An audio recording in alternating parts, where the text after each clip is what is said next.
Hello विद्यार्थीगण, मैं हूं निर्मल झा और आप देखना शुरू कर चुके हैं कैटलिस्ट केमिस्ट्री क्लासेस। तो आज हम लोग बात करेंगे इलेक्ट्रॉनिक कॉन्फ़िगरेशन के बारे में, जो कि बहुत ही आसान है मगर लगता बहुत ही डिफ़िकल्ट है। तो चलिए आज हम लोग A to Z electronic configuration के बारे में जानते हैं और हम इसे किस तरह से लिख सकते हैं। तो आज हम लोग देखेंगे 1 से 30 तक के एलिमेंट के बारे में हम लोग देखने वाले हैं। तो हम लोग ना जैसे एक एग्जाम्पल ले लेते हैं कि एक एटम है, ठीक है। तो ये एक एटम है और उसका सेल नंबर ये 1 है। तो उसके अंदर ये कोई दूसरा सेल है, ये सेल नंबर 2।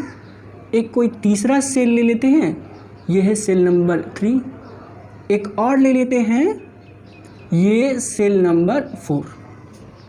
तो आप लोगों को जनरली पता होता है कि ये सेल है जिसे हम लोग पीछे क्लास में KLMN के नाम से भी जानते हैं।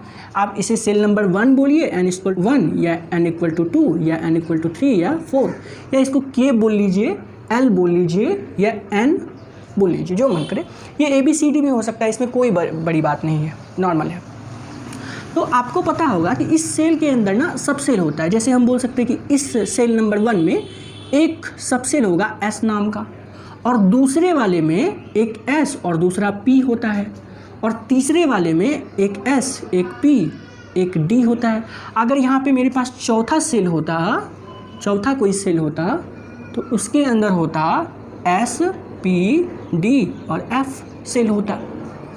तो क्या है ना कि देखिए आपको क्या पता चल रहा है, S, P, P सब जगह हो रहा है। तो सेल नंबर 1 के अकॉर्डिंग रख लेते हैं। ये 1, ये 2 वाला है, ये 3 वाला, 3 वाला, 3 वाला, इधर 4 वाला, 4 वाला, 4 और इधर भी 4।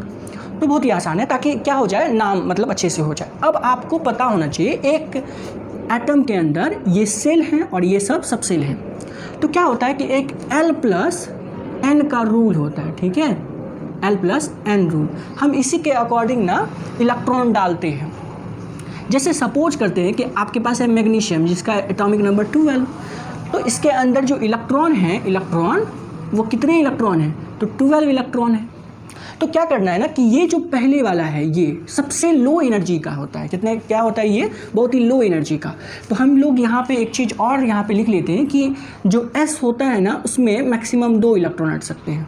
मैक्सिमम 2, मिनिमम 1 भी हो सकता है, 0 भी हो सकता है। तो मैक्सिमम 2 इलेक्ट्रॉन, जबकि P में 6 इलेक्ट्रॉन, D में 10 इलेक्ट्रॉन और F में 14 इलेक्ट्रॉन आ सकता है। इससे कम भी हो सकता है, ठीक है, इससे कम भी हो सकता है। तो हम क्या करते हैं कि जैसे आपके पास 12 इलेक्ट्रॉन है मैग्नीशियम का, तो इसका डिस्ट्रीब्यूशन करना है, इलेक्ट्रॉनिक कॉन्फ़िगरेशन क्या होगा। तो सबसे पहले 2 इलेक्ट्रॉन इसमें भर देते हैं। अब 10 और बचे हुए हैं, 12 इलेक्ट्रॉन है, तो 2 मैंने भर दिया, फुल हो चुका है। अब हम फिर वापस से S में आएंगे, 2 इलेक्ट्रॉन इसमें भर देंगे, 4 हो चुका है, 6 इसमें भर देंगे, कितना हो गया, 10 हो चुका है, और 2 इसमें भर देंगे, ठीक है। यानी सीरीज़ में भरेंगे। एक एटम है, 2 इलेक्ट्रॉन इसमें चला गया, 2 4 6 इसमें 12, 2 4 6 4 10, तो 12, सिंपल। तो यानी कि मैग्नीशियम का इलेक्ट्रॉनिक कॉन्फ़िगरेशन होगा 1s2, 2s2, 2p6 और 3s2, सिंपल। मैग्नीशियम का इलेक्ट्रॉनिक कॉन्फ़िगरेशन ऐसे ही होगा। जैसे हाइड्रोजन का लिखना होता है, तो इसके अंदर का कितना इलेक्ट्रॉन होता है, 1, सिंपल 1s1 लिखते हैं, ठीक है। तो आपको अब मैं इसे मिटा के एक और कुछ लिख रहा हूँ, ये कैसे याद रखना है। ऐसे तो आपको याद रख सकते हैं, लेकिन एक तरीका जो सही तरीका है समझने के लिए, ये बेस्ट तरीका है। और आप इसको ऐसे भी लिख सकते हैं, जैसे पहले वाले में यहाँ लिखेंगे 1s, यहाँ लिखेंगे 2s, 2p, यहाँ लिखेंगे 3s, 3p और 3d, यहाँ लिखेंगे 4s, 4p, 4d और 4f। बस अगर 30 तक ही क्या करना है, इलेक्ट्रॉनिक कॉन्फ़िगरेशन 30 तक का देखना है, तो ये 4f तक, यहाँ तक सफिशिएंट है। आपको पहले इसमें इलेक्ट्रॉन को डालना है, फिर इलेक्ट्रॉन को इसमें डालना है, फिर इलेक्ट्रॉन इसमें डालना है, फिर इलेक्ट्रॉन इसमें डालना है, और फिर इलेक्ट्रॉन इसमें डालना है। ये आप लोग इसको अच्छी तरह से लिख लीजिए। हम लोग ऐसे ही करेंगे, पहले S में डालेंगे, फिर 2s में डालेंगे, फिर 2p 3s में 4, फिर उसके बाद 3p 4s में, और उसके बाद 3d 4p में डालेंगे, ठीक है। तो ऐसे ही हम लोग इलेक्ट्रॉन डाल के इलेक्ट्रॉनिक कॉन्फ़िगरेशन करने वाले हैं। ऐसे ही हम लोग डाल के इलेक्ट्रॉनिक कॉन्फ़िगरेशन करने वाले हैं, जो कि बहुत ही आसान है। चलिए आपने इसे लिख लिया होगा। अब हम लोग एक तरफ से करते जाते हैं और कुछ एक्सेप्शन आएंगे, उसे हम लोग बहुत ही अच्छी तरह से देखते जाएंगे। तो सबसे पहले लिया हाइड्रोजन, फिर लिया हीलियम, फिर लिथियम, फिर बेरिलियम, फिर बोरॉन, फिर कार्बन। Atomic number 1 2 3 4 5 6। ठीक है, एक ही इलेक्ट्रॉन है, कहाँ जाएगा? 1s1 में जाएगा। इसके पास 2 इलेक्ट्रॉन है तो ये कहाँ पे जाएगा? 1s2, यानी भर सकता है फाइनली पूरा। ये हीलियम का हो चुका है। लिथियम का पहले वाले में 2 भर दिया और दूसरे वाले में 1, पहले वाले में यहाँ पूरा भर दिया और दूसरे वाले में एक ही इलेक्ट्रॉन इसी में भर दिए, हो चुका है। बेरिलियम का पहले वाले में 2 भर दिया और दूसरे वाले में 2 भर दिया, 4 इलेक्ट्रॉन था इसमें 2 भर दिया। 5 वाले में 1s2 2s2 2p1 beryllium boron का। कार्बन का 1s2 2s2 2p, 6 electronic atomic number होता है। तो पहले वाले में 2, दूसरे वाले में 2 और तीसरे वाले में भी 2। कार्बन का रहेगा तो पहले वाले में 2 भर दिए, दूसरे इसमें भी 2 और p वाले में 2, 6 इलेक्ट्रॉन खत्म। अच्छा, कार्बन के बाद नाइट्रोजन अगर रहा तो 7, पहले वाले में 1s2 2s2 2p3, 7 खत्म। 2 2 4 3 7 खत्म इलेक्ट्रॉन। ऑक्सीजन का atomic number 8, 1s2 2s2 2p4, कितना एटॉमिक नंबर होता है? 8, सॉरी 8, कितना होता है? 8। तो ये खत्म। ऑक्सीजन के बाद हम लोग बात करेंगे फ्लोरीन का। एटॉमिक नंबर 9, पहले 1s2 2s2 2p5, 9 खत्म। पहले वाले में इसमें 2 भर दिया, फिर 2, इसमें 5, 9, क्या हो गया? फ्लोरीन खत्म। अब क्या होगा? नियॉन। नियॉन क्या होता है? 1s2 2s2 2p6, 10 इलेक्ट्रॉन थे, 10 खत्म। Sodium atomic number 11, 1s2 2s2 2p6 3s1, जैसा कि बताया भी था पहले। क्या करेंगे? ऐसे करके डालेंगे। ओके, फिर मैग्नीशियम का तो बना चुका है, फिर एक बार ट्राई कर देख लेते हैं। 1s2 2s2 2p6 और 3s2, सिंपल। सोडियम में 11 था तो 1 आया, भर सकता था 2, 1 और बढ़ गया। अब aluminium 13, 1s2 2s2 2p6 3s2 3p1, aluminium तक हो चुका है। अब हम लोग अल्मुनियम के बाद बात कर लेते हैं सिलिकॉन का।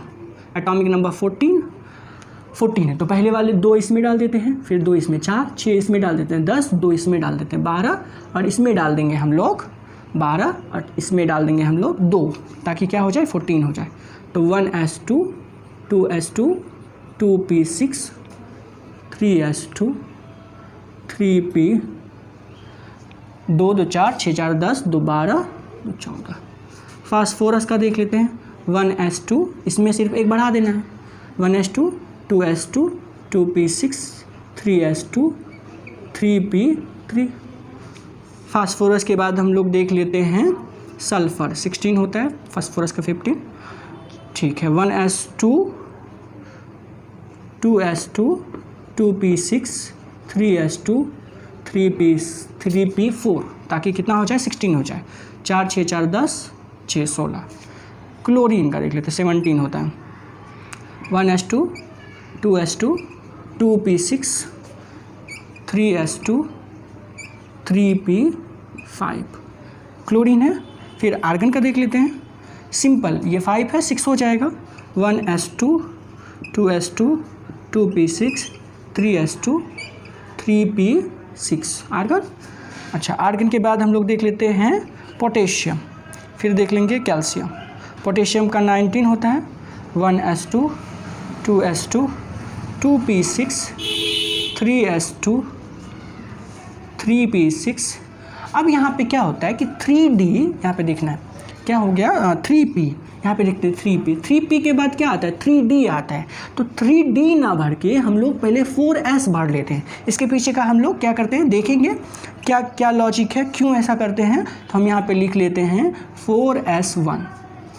सिमिलरली वैसे ही सब कुछ, लेकिन यहाँ पे 4s2, ठीक है, क्योंकि पोटेशियम और कैल्शियम एस ब्लॉक में आता है, इसी कारण से। अब ऐसा क्यों किए कि डी में ना भरकर कहाँ भर दिए? एस में भर दिए। तो क्या होता है कि यहाँ पे अब काम आएगा L+N रूल। वहीं पे यहाँ पे क्या होगा? L+N rule. जैसे S होता है ना, तो S के लिए जो L का वैल्यू है वो 0 होता है। P के लिए L का वैल्यू 1 होता है, D के लिए L का वैल्यू 2 होता है और F के लिए L का वैल्यू 3 होता है। L का वैल्यू, ये L का वैल्यू है, ठीक है। L का L मतलब होता है अजीमुथल क्वांटम नंबर। ये 11th का सिलेबस है, ठीक है, 12th का नहीं, 11th का सिलेबस है, अजीमुथल क्वांटम नंबर। और N मतलब होता है प्रिंसिपल क्वांटम नंबर। जैसे ये 1 2 3 ये जो N हो रहा है ना, ये N, इसको हम लोग बोलते हैं प्रिंसिपल क्वांटम नंबर। तो चेक करेंगे ना कि इसका और इसमें किसका, जिसका लो आएगा वो, इसका मतलब हम उसमें इलेक्ट्रॉन डालेंगे।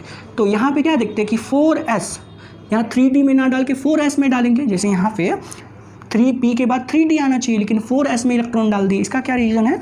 तो हम लोग क्या देखते हैं, जैसे ये अगर हम इसको देखते 3d को देखते तो n का वैल्यू n और प्लस l रूल बोला है, तो n की जगह कितना है, ये 3 प्रिंसिपल, ये जो ये होता है ना, इसको बोलते हैं प्रिंसिपल क्वांटम नंबर। तो यहाँ 3d है तो 3n का वैल्यू, और d d देखेंगे, d का मतलब 2, तो यहाँ पे करेंगे तो 5 आ गया, यानी कि ये वैल्यू बहुत ज़्यादा है। और अगर हम 4s को देखें, 4 प्रिंसिपल क्वांटम नंबर इसका 4 है, इसका 4 है, और s मतलब यहाँ 0, तो यहाँ लिखेंगे 0, तो 4 आया। यानी कि ये जो 5 आ गया ना, इसका मतलब ये हाई एनर्जी है। क्या है ये? हाई एनर्जी हो गया इसका। इसीलिए इसमें ना डाल के 3D में ना डाल के ये 4s में डालते हैं। s का वैल्यू तो 0 हो गया, 4 का ही आया 4, तो हम लोग इसीलिए इसमें ना डाल के किस में डाल दें, इसमें डाल दें। इसके पीछे का तर्क यही है कि ये क्या हो गया, ये हाई एनर्जी वाला हो गया, ये लो एनर्जी इसके मुकाबले, तो इसलिए इसमें इलेक्ट्रॉन पहले डाले हैं, यहाँ पे दोनों है, ठीक है। आप लोग समझ चुके हैं इतना?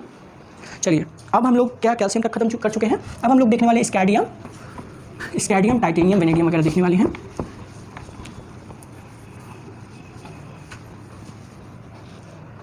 ठीक है, अब देखते हैं स्कैडियम। ओके, स्कैडियम एटॉमिक नंबर 21, तो 1s2 2s2 2p6 3s2 3p6 4s2 3d1 21 है। 4 6 4 10 2 12 6 18 2 20 1 21, 3d में 1। इसके उसी तरह से टाइटेनियम में क्या होगा, टाइटेनियम में सब कुछ वही होगा, बस यहाँ 3d2 हो जाएगा। वेनेडियम में क्या होगा, सब कुछ वही होगा, बस 3d में 3 हो जाएगा। उसी तरह से अब क्रोमियम जो है वो हम लोगों का पहला एक्सेप्शन आता है। Atomic number 24, 1s2 2s2 2p6 3s2 3p6 3p6 4s2, और यहाँ हम लोग लिखेंगे 3d4। और यहीं पे आता है एक एक्सेप्शन। क्या एक्सेप्शन है? जैसे हम लोग लिखेंगे ये s में कितने इलेक्ट्रॉन होते हैं, 2 इलेक्ट्रॉन होते हैं अपोजिट स्पिन वाले, और यहाँ पे हम लोग देखते हैं d में 5 ऑर्बिटल होते हैं, 5 ऑर्बिटल होते हैं। कितना इलेक्ट्रॉन है, 4 इलेक्ट्रॉन। अब क्या होता है ना कि यहीं से एक एक्सेप्शन आता है, ये s वाला इलेक्ट्रॉन क्या हो जाता है, इसमें जंप कर जाता है। क्यों जंप कर जाता है? तो इसके पीछे एक लॉजिक है, इसीलिए जंप कर जाता है। तो क्या हो गया कि ये हो जाता है यहाँ पे 4s पे 1 और 3d पे 5। इसके पीछे क्या है कि या तो हाफ फील्ड या फुल फील्ड, जो भी हाफ फील्ड और फुल फील्ड जो इलेक्ट्रॉनिक कॉन्फ़िगरेशन होता है वो स्टेबल माना जाता है, ठीक है। तो यहाँ पे क्या हो गया, ये हाफ फील्ड ये भी हो गया और ये भी हाफ फील्ड हो गया, तो दोनों हाफ फील्ड हो गया, पूरा भरा हुआ नहीं है लेकिन हाफ फील्ड, तो ये ज़्यादा स्टेबल हो जाता है। इस केस में ये क्या हो जाता है, स्टेबल हो जाता है, तो इसीलिए इस तरह से जंप लगा देता है, ठीक है। एस से जंप लगा के इसमें आ चुका है, इसीलिए क्या हो गया, ये हाफ फील्ड स्टेबिलिटी इसको मिल गया। तो क्रोमियम जो है वो पहला एक्सेप्शन आता है, ठीक है। फिर आगे देखते हैं, क्रोमियम के बाद हम लोग देखते हैं, ठीक है। क्रोमियम के बाद देखते हैं, यहाँ आ जाता है 3d5। उसके बाद हम लोग क्रोमियम के बाद देख लेते हैं manganese, iron, cobalt, nickel, copper, zinc, सबको बारी बारी से देखते हैं, ठीक है।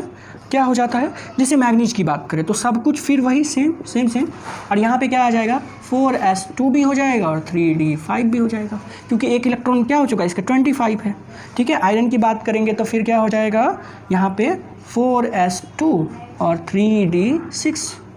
अगर हम कोबाल्ट की बात करें तो 4s2 और 3d7। फिर हम निकेल की बात करें तो 4s2 3d8। अब हम अगर कॉपर की बात करें तो 4s2 3d9, जो कि गलत हो जाता है। ये भी एक्सेप्शन है। अब क्या होगा, फिर वहाँ पे हो चुका है 1 इलेक्ट्रॉन इसमें और इसको कर देना है 10, ये हाफ फील्ड और ये फुल फील्ड हो गया।